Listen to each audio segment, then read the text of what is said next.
Alright, so I've got my scope set in default. I've already got the two leads hooked up, no ground clips. You can just basically pull the ground clips off. We're not going to use them for this. If you did use a ground clip and referenced it to ground, trying to look at these two serial networks, or these two legs of the serial network, it would reference pull whatever you had the probe connected to ground. So you'd essentially drop out half your serial network. So with the default settings, basically what we want to do is we've got channel 1 right now set for 1 volt and the time set for 1 microsecond. 1 microsecond is way too fast, so I'm going to use this horizontal to scroll that time out by rolling it to the left. And you can actually see now we're at 1 millisecond. I'm going to take it to 5 milliseconds. You can see activity here on the screen even though I haven't adjusted the voltage yet. I'm going to take the voltage and roll it out to 2. Just so we can fit everything on the screen for whenever we add the second channel. So if we push channel 1, it will show you the settings for that channel down here in this main menu. We have volts, decimal places it carries stuff out to, whether or not it's inverted. Next page, DC coupling, which is what we want, full bandwidth, course adjustment, probe for 1x. On the probes, there's a switch, 1x or 10x. That's 1 times the internal resistance of the probe, or 10 times. So basically what that does, if I switch this to be 10, without telling the software I've done that, you can see it changes what we see on the screen. Because it's got more resistance across the probe. So that's caught me a couple of times where I've been shuffling stuff around and I accidentally switched one of the switches up. So now that I have channel 1 set up, I'm just going to press channel 2, which will activate it. It's on the default 1 volt. I'm going to scroll it out to 2, and now I've got both of them. They're directly on top of each other though. So these knobs will allow you to shift stuff up and down visually, just for the convenience of getting everything on the screen. So I'm actually going to put these down here, because I'm going to add math in a second. So now we've got both of these legs of the serial network at least on the screen showing something. We don't know what it is yet, but it's showing something. So what I'm going to do is I'm actually going to hit the run stop, which is going to freeze it on a frame. And I'm going to try and do that whenever I've got that blip somewhere close. Okay, so I got a blip right here, and I'm going to scroll that blip to be directly inside this horizontal line.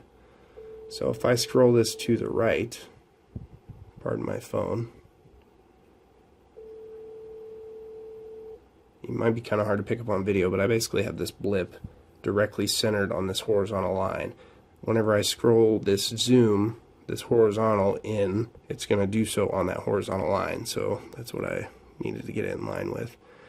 Now as I scroll the timing interval in, you can see something that kind of looks like opposing square waves. So if I push my math button, I already had math set up. So basically it's operator set for minus. Source A is channel 1, source B is channel 2. Inverts off, scale is right now 1 volt. I'm going to scroll that out to 2, just so it's the same as everything else. And the position is already shifted up to 1.96. If I wanted to move it, I could press that position button. And then this is like the universal mouse wheel essentially. If I roll that knob, it'll change that setting. And if I push in on that knob like a button, it'll lock that setting. It's actually on that one it resets it, but for most other things you push in on the button and it'll lock it. So now that I have this on the screen, what are we actually looking at?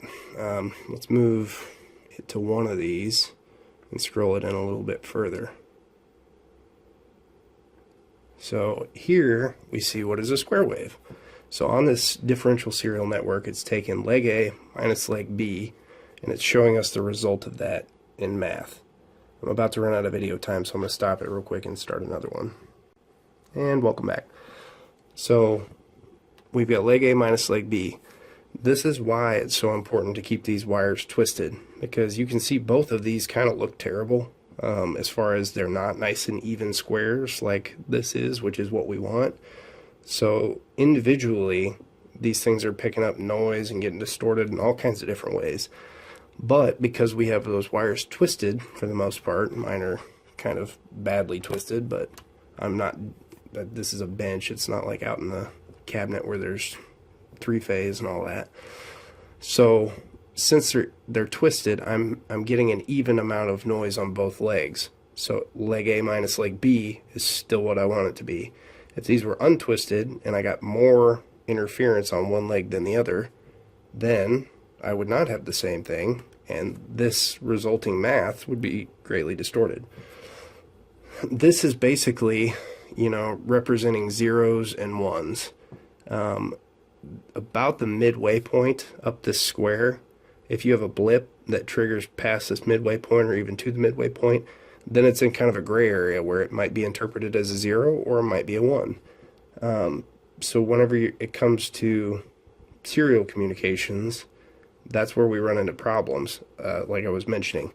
Not having pairs twisted, having so much interference, you know, 50 volts plus or whatever, that even though they're twisted, you're getting 51 volts and 50 volts on the other leg. Leg A minus leg B is still over the threshold or close to the threshold. That's going to be considered triggered, and vice versa. You can have destructive interference and all kinds of fun stuff.